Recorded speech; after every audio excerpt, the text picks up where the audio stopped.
이 시간 우리에게 하나님께서 주시는 말씀은 요한복음 18장 12절에서 40절까지의 말씀입니다. 신약성경 요한복음 18장 12절에서 40절까지의 말씀을 저희가 드라마 바이블로 경청하도록 하겠습니다. 이에 군대와 천부장과 유대인의 아랫사람들이 예수를 잡아 결박하여 먼저 안나스에게로 끌고 가니 안나스는 그 해의 대제사장인 가야바의 장인이라. 가야바는 유대인들에게 한 사람이 백성을 위하여 죽는 것이 유익하다고 권고하던 자로라. 시몬 베드로와 또 다른 제자 한 사람이 예수를 따르니 이 제자는 대제사장과 아는 사람이라. 예수와 함께 대제사장의 집들에 들어가고 베드로는 문 밖에 서 있는지라. 대제사장을 아는 그 다른 제자가 나가서 문 지키는 여자에게 말하여 베드로를 데리고 들어오니 문 지키는 여종이 베드로에게 너도 이 사람의 제자 중 하나가 아니냐? 나는 아니라. 그때가 추운 고로 종과 아랫사람들이 불을 피우고 서서 쬐니 베드로도 함께 서서 쬐더라. 대제사장이 예수에게 그의 제자들과 그의 교훈에 대하여 물으니 예수께서 대답하시되 내가 드러내놓고 세상에 말하였노라. 모든 유대인들이 모이는 회당과 성전에서 항상 가르쳤고 은밀하게는 아무것도 말하지 아니하였거늘 어찌하여 내게 묻느냐? 내가 무슨 말을 하였는지 들은 자들에게 물어보라. 그들이 내가 하던 말을 아느니라.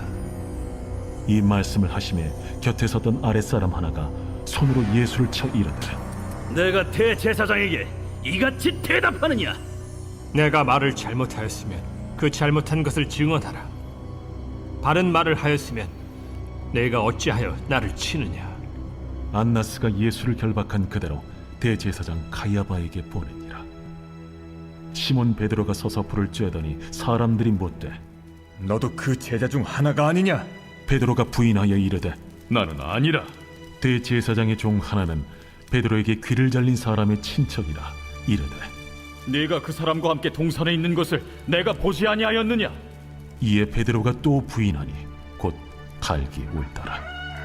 그들이 예수를 가야바에게서 관정으로 끌고 가니 새벽이라.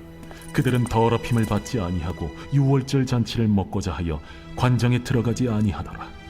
그러므로 빌라도가 밖으로 나가서 그들에게 말하되 너희가 무슨 일로 이 사람을 고발하느냐? 이 사람이 행악자가 아니었더라면 우리가 당신에게 넘기지 아니하였겠나이다. 너희가 그를 데려다가 너희 법대로 재판하라. 유대인들이 이르되 우리에게는 사람을 죽이는 권한이 없나이다. 이는 예수께서 자기가 어떠한 죽음으로 죽을 것을 가리켜 하신 말씀을 응하게 하려 함이로라. 이에 빌라도가 다시 관정에 들어가 예수를 불러 이르되 내가 유대인의 왕이냐? 이는 네가 스스로 하는 말이냐? 다른 사람들이 나에 대하여 내게 한 말이냐? 빌라도가 대답하되 내가 유대인이냐? 내 나라 사람과 대제사장들이 너를 내게 넘겼으니 내가 무엇을 하였느냐? 내 나라는 이 세상에 속한 것이 아니니라. 만일 내 나라가 이 세상에 속한 것이었더라면 내 종들이 싸워 나로 유대인들에게 넘겨지지 않게 하였으리라. 이제 내 나라는 여기에 속한 것이 아니니라. 그러면 내가 왕이 아니냐? 네 말과 같이 내가 왕이니라. 내가 이를 위하여 태어났으며 이를 위하여 세상에 왔나니 곧 진리에 대하여 증언하려 함이로라. 무릇 진리에 속한 자는 내 음성을 듣느니라. 다시 유대인들에게 나가서 이르되 나는 그에게서 아무 죄도 찾지 못하였노라. 유월절이면 내가 너희에게 한 사람을 놓아주는 전례가 있으니 그러면 너희는 내가 유대인의 왕을 너희에게 놓아주기를 원하느냐? 그들이 또 소리질러 이르되 이 사람이 아니라 바라바라.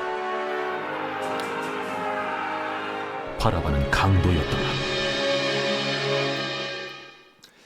아멘. 본문이 조금 길었습니다. 요한은 마태복음, 마가복음, 누가복음에서 전하지 않는 내용들을 쏙쏙 골라서 말하고 있죠. 물론 오병이어 사건이라든지 아니면 십자가 사건과 부활 사건과 같이 너무나 중요한 사건들은 요한복음이 다른 복음서와 같이 공이 다루고 있습니다. 그런데 참 흥미롭게도 그 똑같은 사건을 다룸에도 불구하고 요한은 앞에 세 복음서와는 정말 다른 좀 신선한 관점으로 이 사건들을 바라봅니다. 제가 여러분들에게 연속해서 이 복음서의 저자들이 주목하고 있는 법정이라는 제목으로 말씀을 전하고 있는데 이 장면 역시 그러합니다.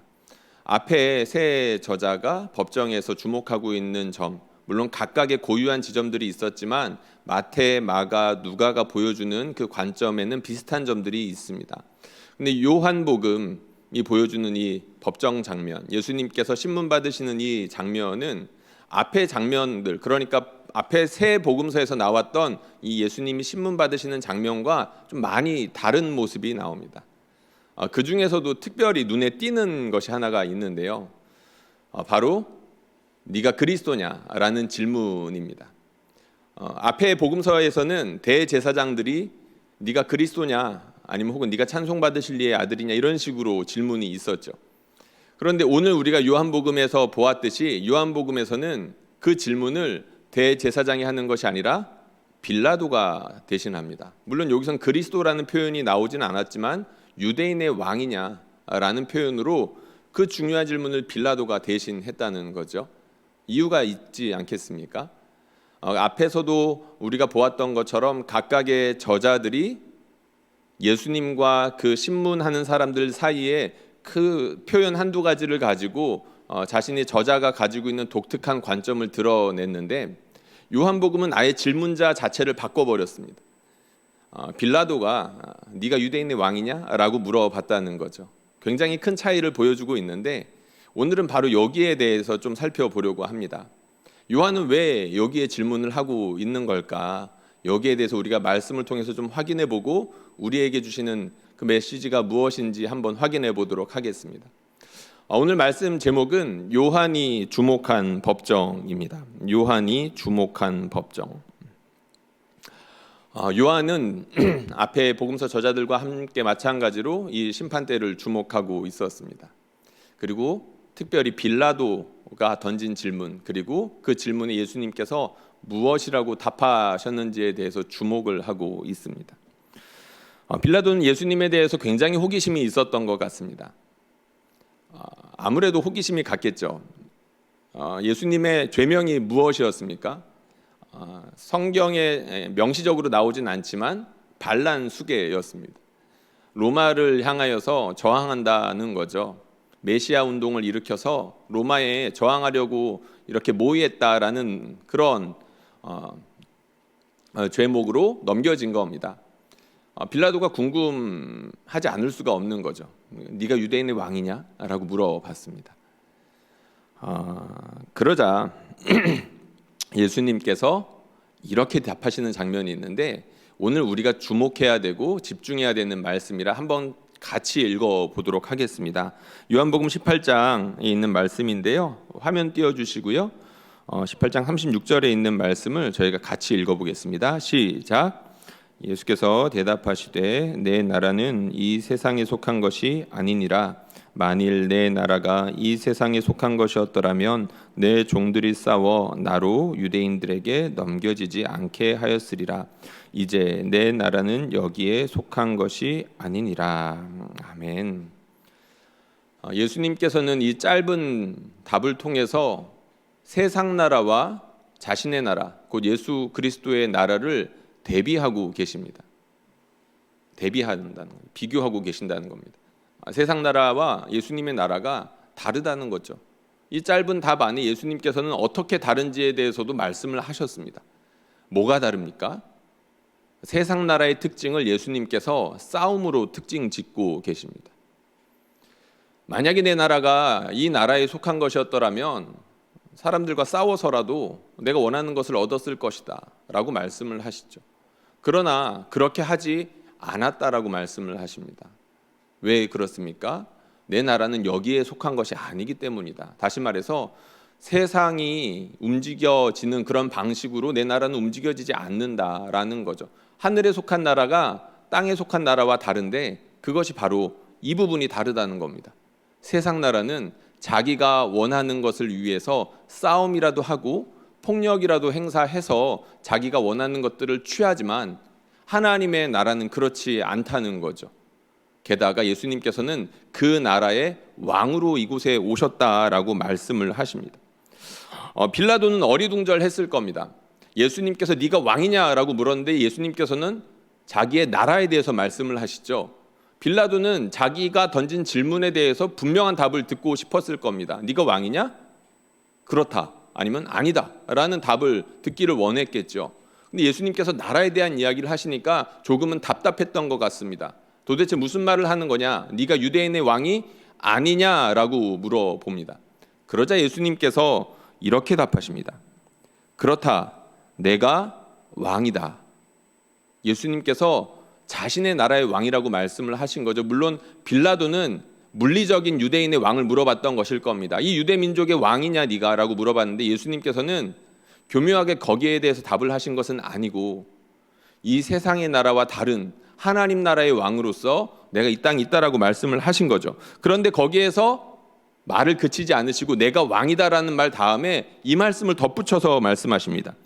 내가 이를 위하여 왔는데 진리를 증언하러 왔다. 진리에 속한 자는 내 음성을 듣는다라고 말씀을 하시죠. 예수님께서는 왕인데 그냥 왕으로 오신 것이 아니라 이 땅 가운데 자신을 따르는 백성들이 있을 것이라고 말씀을 하셨다는 겁니다. 세상에 속한 왕도 아닌데 하늘로부터 임하신 하나님 나라의 왕이신데 이 땅 가운데 그 나라의 법을 따르는 그 나라의 왕이신 예수 그리스도의 말씀을 따르는 사람들이 있을 거다라고 말씀을 하셨다는 거죠. 진리를 듣는 자들, 진리를 따르는 자들이 있을 것이다라고 말씀하셨다는 겁니다. 이제 우리가 좀 종합을 해야 됩니다. 예수님께서 도대체 그럼 무슨 답을 하신 걸까? 앞의 내용과 지금의 내용을 합쳐서 말씀드리면 이런 겁니다. 나는 왕이다. 그런데 내가 다스리는 나라는 세상 나라와 달라서 싸움으로 원하는 것을 얻고 빼앗지는 않는다. 내 나라의 사람들은 나를 따라서 세상과는 다른 방법으로 살아간다. 예수님께서는 이 땅 가운데 자신의 나라를 가지고 오셨습니다. 그런데 그 나라는 이 세상 나라와 달라서 싸우지 않습니다. 자신이 원하는 것들이 있다고 해가지고 사람들을 함부로 대하지 않는다는 겁니다. 그게 하나님 나라의 특징인데 하나님의 음성을 듣는 사람들, 진리를 따르는 사람들은 예수님처럼 싸우지 않고 폭력을 행사하지 않고 하나님 나라 백성답게 살아갈 것이다 라고 말씀을 하셨다는 것입니다. 요한이 이 법정을 주목한 이유가 바로 여기에 있는 겁니다. 그 전에 마태와 마가와 누가가 각각의 이유로 주목을 했다라고 한다면 요한이 이 장면을 주목하고 있는 이유는 바로 이것. 세상 나라와 하나님의 나라가 너무나도 다르다는 것이고 우리가 섬기는 왕 예수 그리스도가 이 세상 나라의 왕이 아니라 하나님 나라의 왕으로 오셨고 이 세상과는 전혀 다른 방식으로 이 땅을 통치하기 시작하셨다는 것을 나타내기 위해서 요한이 바로 이 장면을 주목하고 있다는 것이죠. 그러면 여러분 정말 세상 나라들은 싸움이 있고 폭력이 행행하며 그 방법이 아니면 전혀 통제가 아니 되고 있습니까? 본문을 보면 정말 그런 것 같습니다. 실제로 오늘 본문을 포함하여서 주변부를 이렇게 보면 정확히 말하면 예수님과 빌라도의 질문이 오가고 있는 이 장면 주변을 이렇게 보면 온통 싸움과 폭력 투성입니다. 먼저 빌라도만 봐도 그렇습니다. 여러분 빌라도가 예수님을 향해서 어떻게 폭력을 행사합니까? 예수님이 죄가 없다는 걸 빌라도는 알았습니다. 그런데 예수님을 어떻게 하죠? 채찍질에 넘겨줍니다. 물론 자기가 직접 때리진 않았겠죠. 그런데 밀란이 날까봐, 소요가 날까봐 사람들을 진정시키기 위해서 예수님을 폭력의 한가운데로 몰아넣었습니다. 그는 분명 폭군이었습니다. 이 장면뿐만이 아니라 복음서의 다른 장면에서도 빌라도를 그렇게 좋게 바라보고 있지는 않습니다. 빌라도는 분명히 이 세상의 나라를 대표하는 왕으로서, 물론 이제 실질적인 직책은 왕은 아니었겠지만 이 세상 나라의 왕으로서 지금 이곳에 그려지고 있다는 겁니다. 이 세상 나라의 왕이라고 하는 걸 보니까 사단이 가지고 있는 특징을 그대로 가지고 있죠. 거짓말하고 그리고 빼앗고 죽이고 그 일을 빌라도가 고스란히 보여주고 있는 것입니다.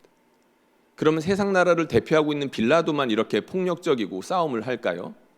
다른 본문을 보니까 빌라도만 그런 것 같지가 않습니다. 다른 사람들도 이와 비슷한 속성을 보여주고 있습니다. 18장 14절에 이런 말씀이 있습니다. 가야바의 말이 소개되고 있는데요. 가야바는 유대인들에게 한 사람이 백성을 위하여 죽는 것이 유익하다고 권고하던 자러라. 이 사람은 대제사장입니다. 빌라도야 세상의 주권자니까 폭력을 행사하고 자기의 뜻대로 한 사람을 채찍질에 내주기도 하고 십자가형에 내어주기도 하고 그럴 수 있다라고 우리가 칠 수 있겠지만, 대제사장은 그러면 안 되는 사람 아니겠습니까? 그런데 대제사장이 뭐라고 말합니까? 유대인들에게 한 사람이 백성을 위하여 죽는 것이 유익하다고 권고했다라고 말합니다. 이 말은 얼핏 보면 거룩한 말처럼 보입니다. 예수님의 대속, 영적인 대속을 말하는 것처럼 보이지만 이 말은 물리적으로 했던 말입니다. 가야바는 자신의 성전 권력, 자신뿐만 아니라 성전 권력자들이 누리고 있던 그 권력들을 자칫 예수님 때문에 빼앗길 수도 있거나 아니면 침해당할 수 있겠다라고 심히 염려했던 사람이었습니다. 뿐만 아니라 예수님의 운동이 너무 커져버려서 로마에게 자칫 빌미라도 주면 이 유대 땅이 다시 한번 로마의 군합발에 짓밟힐 수 있겠다라고 생각을 했다는 거죠. 그래서 그 빌미라도 없애기 위해서 어떻게 하자는 겁니까? 그 빌미를 애초에 자르자는 겁니다. 한 사람 죽여서 그런 염려를 없애버리자는 것이죠. 무서운 말입니다. 일어나지도 않은 일을 가지고 혹시나 있을 법한 일 때문에 한 사람을 죽여버리자고 했다는 것이죠. 빌라도만 폭력적인 것이 아니라 유대의 대제사장 가야바 역시 폭력적이었습니다. 그런데 가야바만 그런 것이 아니었습니다. 계속해서 나옵니다. 여러분 22절에 보면 이런 장면이 나옵니다. 가야바의 장인인 안나스와 예수님의 대화 장면이 나오는데 거기에 보면 아랫사람이라고 등장하는 사람이 있습니다. 아랫사람. 다른 번역서들을 보면 경비병이라고 나옵니다. 그러니까 이제 공회의 사람들이 이제 일부가 모여가지고 그 신문을 진행하고 있었는데 경비병들이 있었던 것 같습니다.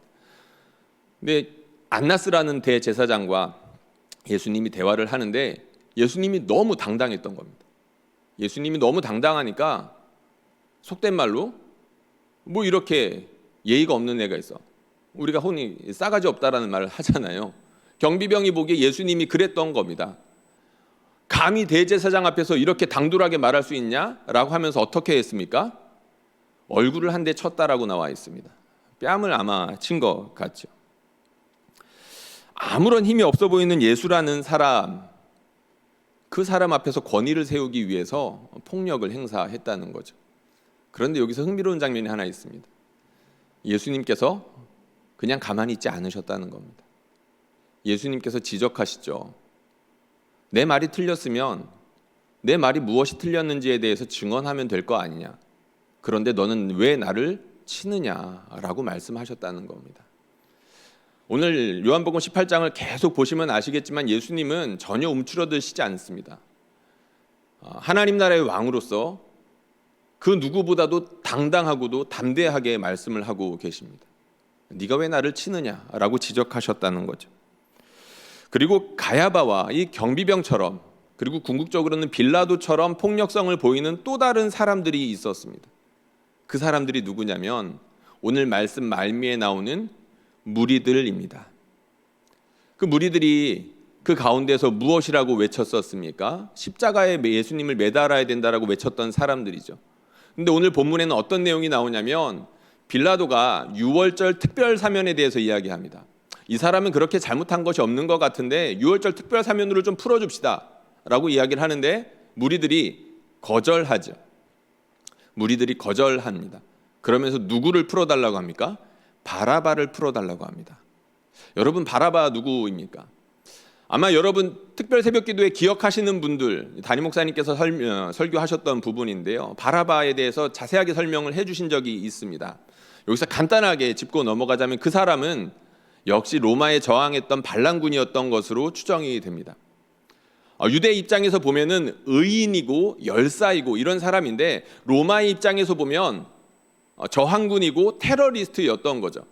그런데 이 유월절 특별 사면에서 무리들이 원했던 사람이 누구라고 했습니까? 바라바를 풀어달라고 했던 겁니다. 자신들의 소원을 위해서 아무것도 해줄 수 없는 예수를 풀어주는 것이 아니라 자신들을 위해서 칼이라도 한 번 더 휘두르고 폭탄이라도 한 번 던질 수 있는 그런 사람을 풀어달라고 무리들이 지금 이야기를 했다는 거죠.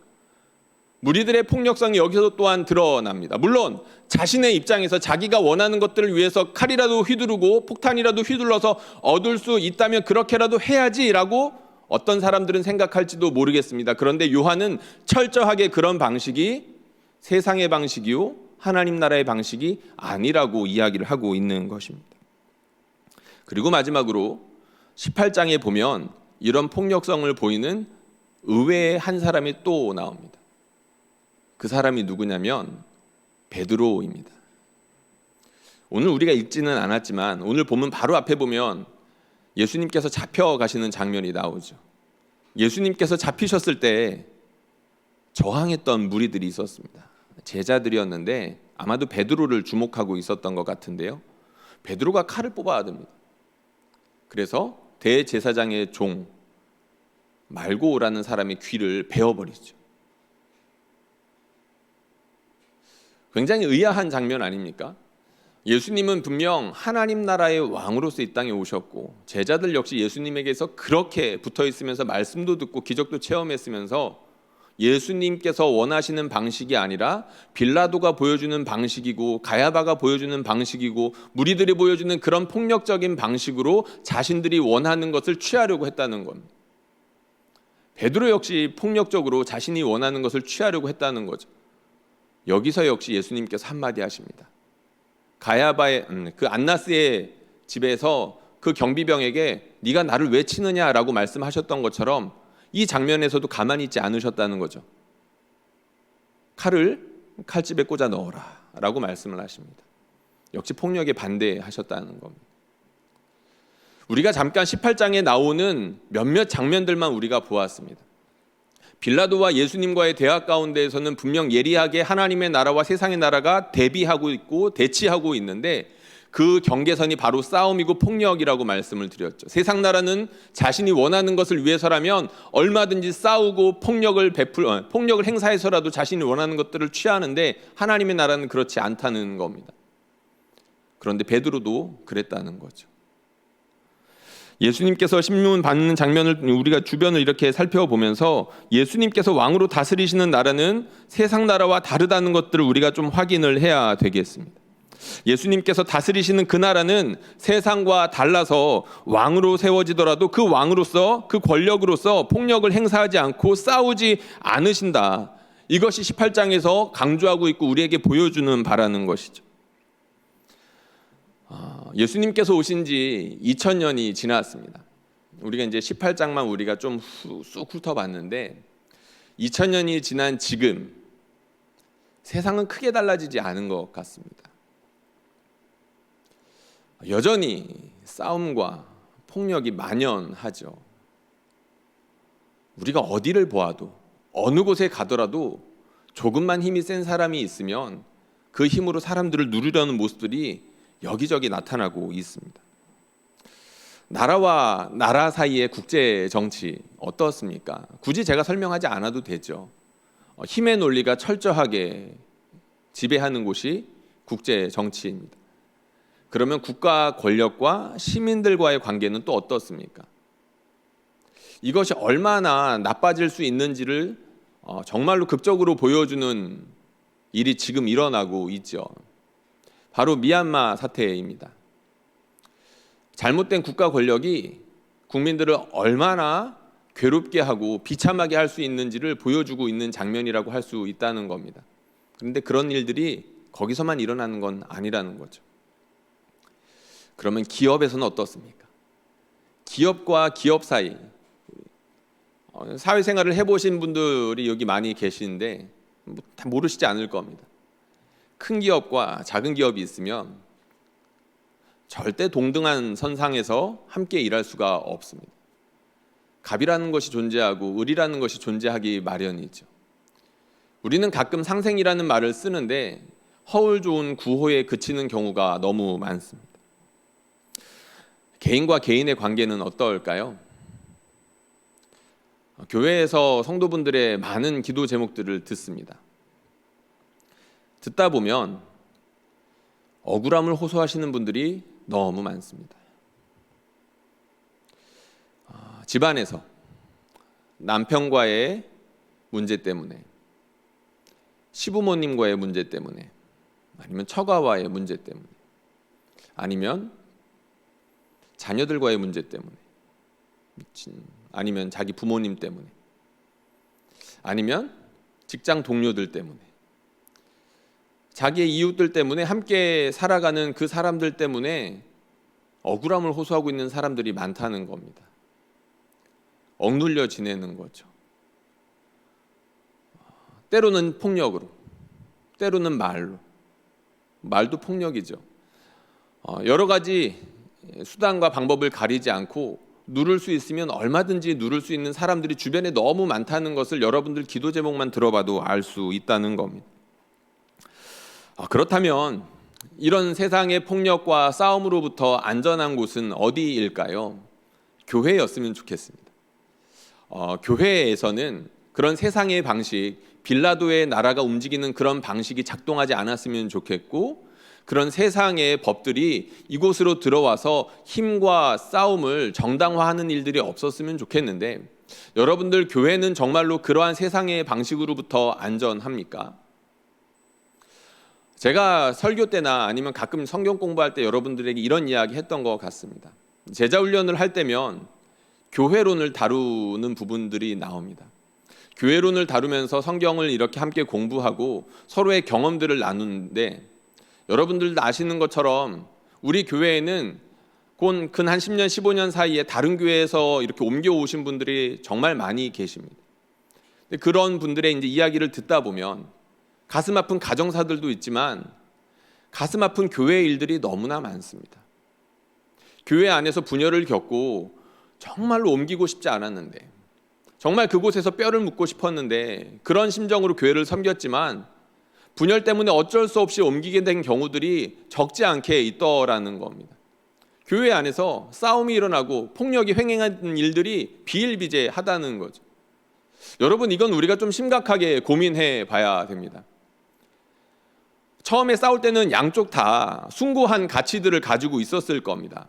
내가 원하는, 그러니까 내가 지키려고 하는 것, 그리고 내가 이렇게 관철시키려고 하는 것들이 자세히 들여다보면 나름대로 합리적인 이유들이 있을 것이고 그만한 충분한 가치가 있겠다 싶을 정도로 고개가 끄덕여지는 일들이 있을 거라는 거죠. 이유 없는 무덤 없다는 것처럼 다들 이유가 있을 겁니다. 그런데 그런 숭고한 가치들을 지키기 위해서 서로가 싸우는 순간 거기에는 복음이 사라져 버립니다. 그것이 참 신기하죠. 왜 그렇습니까? 하나님의 나라는 세상의 나라와 다르기 때문입니다. 하나님의 나라는 폭력으로 이루어지지 않기 때문이고 싸움으로 지탱되지 않기 때문이죠. 하나님의 나라가 이루고자 하는 바가 아무리 있다라고 하더라도 상대방을 억누르고 싸워서라도 빼앗아 자기 것으로 취하고자 하는 그런 방식은 하나님의 나라가 취하는 방식이 아니라는 겁니다. 그러니까 이 교회 가운데에서 아무리 좋은 가치, 아무리 소중한 일들을 관철시키고자 서로가 싸우고 폭력을 행사하는 그 순간 거기에는 하나님의 나라가 들어설 공간이 없다라는 것이죠. 우리가 무엇을 위해서 그렇게 서로를 향하여서 으르렁대고 있는지, 혹시 그런 분이 지금 있다라고 한다면 자신을 돌아보고 우리 교회를 돌아봐야 될 것입니다. 감사하게도 우리 교회는 많이 화평하고 평화한 교회인데, 많은 교회들 가운데서 그런 일들이 일어나는 것들에 대해서 우리가 심각하게 반성해봐야 된다는 것이죠. 세상 나라야 정말로 본질이 이기심이고 욕심인데 교회는 그렇지 않다는 것들을 우리는 스스로 돌아보아야 한다는 것입니다. 이것은 세상 나라 가운데에서 빛으로 소금으로 살아가고 있는 모든 개별적인 성도님들에게도 해당이 되는 아주 중요한 내용들입니다. 여러분, 세상 사람들이 기독교인들을 향하여서 요즘에는 많이 손가락질하고 비아냥대고 냉소하고 있죠. 그런데 세상 사람들이 기독교인들을 향하여서 기대감을 가지고 있는 것 역시 옳다라고 해야 될 것 같습니다. 세상 사람들이 우리를 향하여서 기대감을 가지고 있다는 거죠. 왜 그렇습니까? 세상이 정글과도 같기 때문입니다.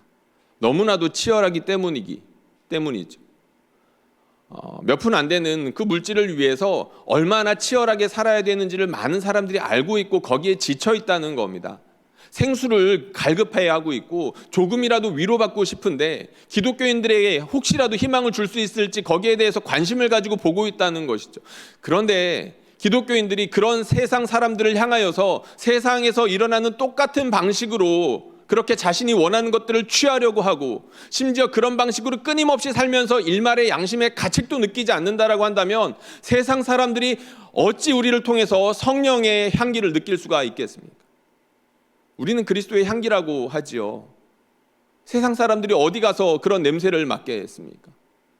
우리가 세상에서는 전혀 다른 이 세상에 속하지 않은 하나님 나라의 방식으로 살아가는 것들을 통해서 하나님의 영광이 드러나는 것이고 하나님의 나라가 정말로 있는 거구나. 그 나라의 왕이신 예수께서 정말로 이 땅을 다스리시는구나라는 것들을 드러낼 수 있어야 되는데 우리가 그렇지 못한다라고 한다면 세상 사람들 역시 많이 실망할 수밖에 없고 하나님은 안타까워 하시겠다는 거죠.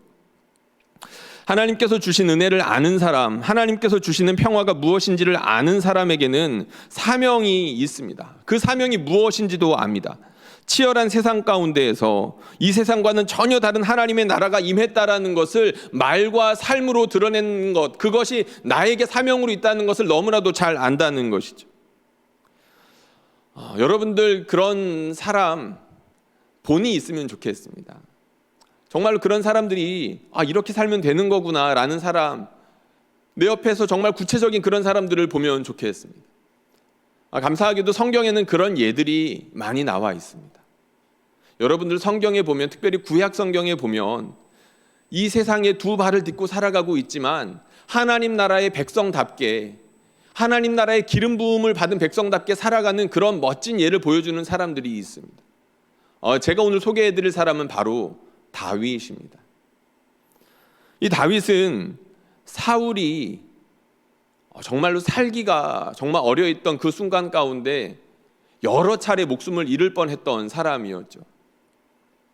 사울은 천천히요 다윗은 만만히요 라는 그 노래, 아마 사울을 격동시켰던 것 같은데 자기 아들보다도 한참 어린 그 다윗을 향하여서 질투심을 가졌던 것이 사울이었고 죽여버리려고 했었습니다.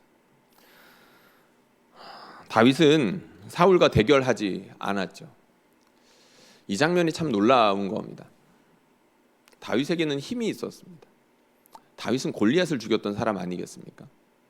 그런 물리적인 힘뿐만 아니라 군사들도 있었고 심지어 백성들의 지지도 있었습니다. 백성들이 뭐라고 아까 노래했다고 했죠? 사울이 죽인 자는 천천히요 다윗이 죽인 자는 만만이다. 다윗은 그만큼 백성들에게 인기가 있었습니다.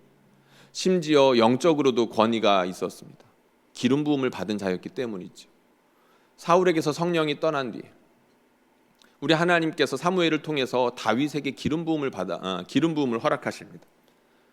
그러니까 사울에게 공격 당했을 때에는 이미 영적으로도 그리고 물리적으로도 이미 왕이 되고도 남을 만한 사람이 다윗이었다는 겁니다. 그런데 다윗은 그 자리를 자신의 힘으로 꿰차지 않습니다.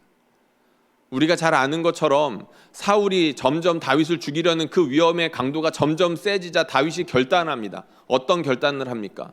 광야로 들어가기로 결정을 합니다. 광야로 들어가는 걸 결정했을 때 그가 10년이나 가까이 도망자 생활을 할 줄은 아마 그도 몰랐을 겁니다. 아마 10년이나 고생해야지라고 한다면 그렇게 쉽게 도망갈 수 있었을까 한번 그런 상상을 해보긴 합니다. 다윗이 그렇게 사울을 적으로 돌리는 순간 사울의 군사들 역시 다윗의 원수가 되는 것이었습니다.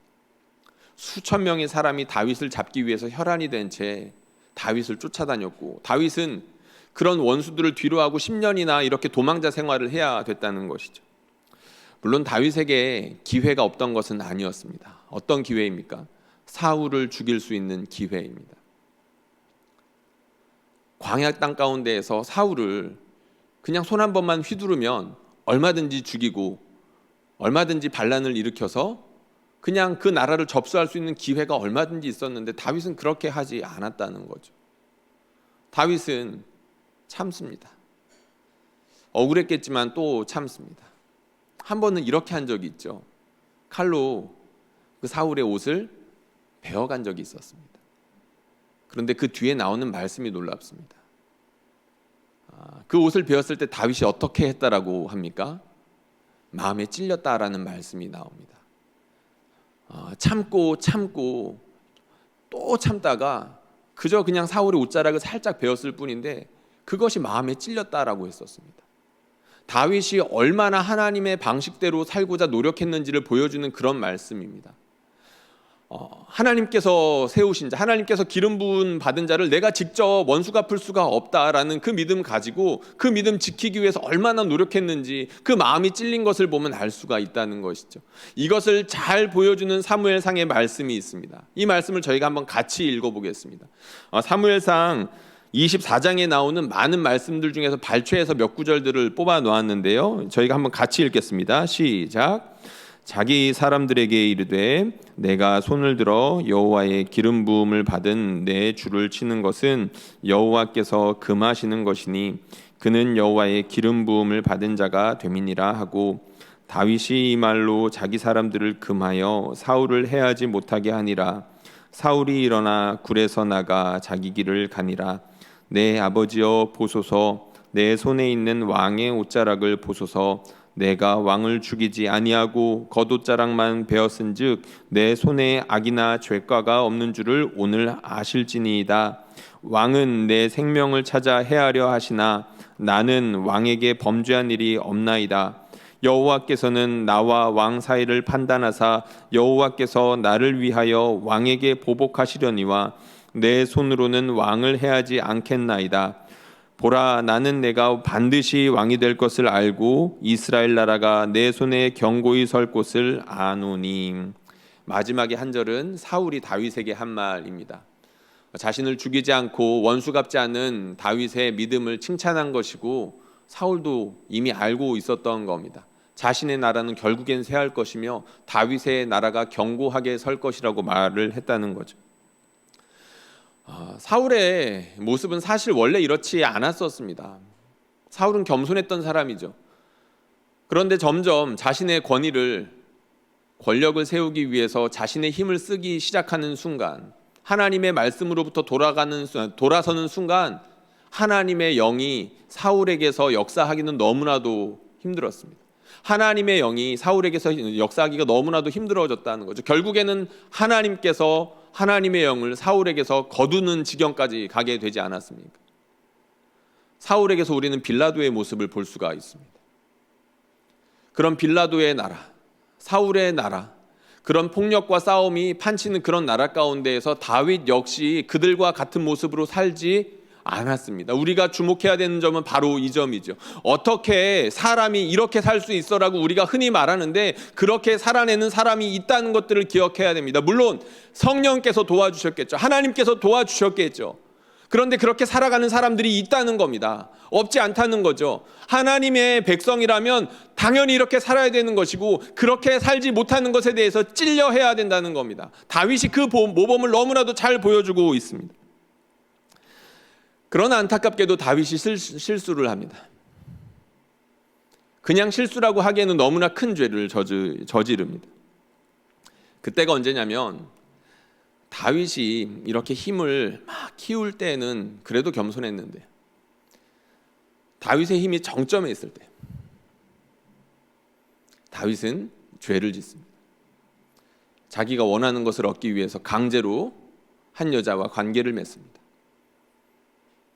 그리고 그 사실을 덮기 위해서 그 여자의 남편을 폭력의 한가운데로, 전쟁의 한가운데로 내몰아서 죽여버립니다. 다윗의 모습에서 우리는 빌라도의 모습을 봅니다. 성령으로 한때 충만했던 사람에게서 절대로 나타나서는 안 되는 그런 모습. 이 세상의 나라가 움직이는 그 폭력과 싸움의 방식이 고스란히 다윗에게서 나타났다는 것이죠. 그래서 어떻게 됐습니까? 그 가정이 정말 풍지박산이 났습니다. 다윗이 자신의 아들에게 쿠데타를 당할 만큼이나 정말 풍지박산이 나서 도망자 신세를 또 해야만 했었죠. 그런데 다윗이 정말로 괴로워했던 것이 있습니다. 다윗이 정말로 괴로워했던 것이 있는데 그것이 무엇이냐면 바로 성령께서 자신을 멀리 하셨던 것입니다. 하나님께서 다윗을 멀리 하셨던 것이죠. 그것이 너무 괴로워서 다윗은 이런 노래를 한 적이 있습니다. 우리가 잘 아는 시편 말씀인데요. 이 말씀을 저희가 한번 같이 소리내서 읽어보겠습니다. 시작. 주의 얼굴을 내 죄에서 돌이키시고 내 모든 죄악을 지워주소서. 하나님이여 내 속에 정한 마음을 창조하시고 내 안에 정직한 영을 새롭게 하소서. 나를 주 앞에서 쫓아내지 마시며 주의 성령을 내게서 거두지 마소서. 주의 구원의 즐거움을 내게 회복시켜 주시고 자원하는 심령을 주사 나를 붙드소서. 아멘. 정결한 마음을 달라고 간절하게 기도했습니다. 주의 성령을 거두지 말아달라고 간절히 기도했습니다. 우리가 붙잡아야 될 기도가 바로 이것입니다. 세상의 나라와 하나님의 나라는 다른데 하나님 나라에 속한 우리는 세상의 두 발을 딛고 살아갑니다.